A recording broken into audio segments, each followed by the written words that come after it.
adanya penerapan PSBB di Palembang, belum lagi wabah corona ini Pak. Bagaimana Pak? Ini berpengaruh sama omset? Sangat berpengaruh ini Mbak. Seakan-akan mati suri. Pendapatan? Iya. Lebaran ini Pak masih narik? Lebaran ini masih narik. Heeh. Cuman hasilnya sangat tidak memuaskan. Kalau ini sekarang sudah sekitar jam setengah 11 ini, udah ada dapat orderan belum Pak?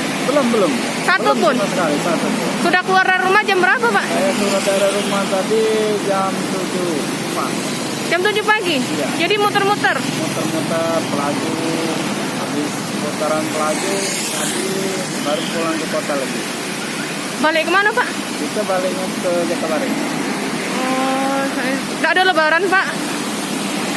Lebaran hanya sesaat. Hanya kemarin narik? Kemarin narik cuman diselingi. Diselingi ya? Ya, dari siang ke sore. Oh, itu. Jadi dengan kebijakan, ini kan kembali lagi kebijakan PSBB, tidak boleh bawa penumpang Pak ya? Cuma boleh GoSend sama GoFood, itu berpengaruh dah Pak? Iya, sangat berpengaruh.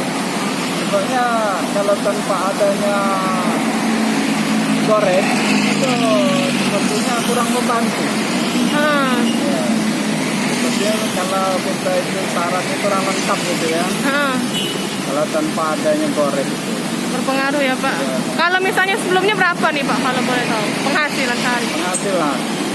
Kalau semenjak corona ini lebih kurang cuman 50-60 itu lah Pak. Ribu Iya. per hari? Per hari. Sebelumnya?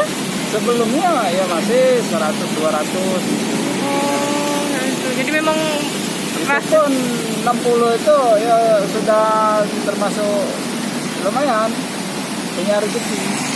Kebanyakan mereka itu nggak dapat. Oh, Atau dapat cuma 1 trip kan. jadi harapan kita nih Pak dengan keadaan seperti ini. Ya harapan ini semoga yang namanya COVID ini segera cepat kembali. Iya ya Pak ya.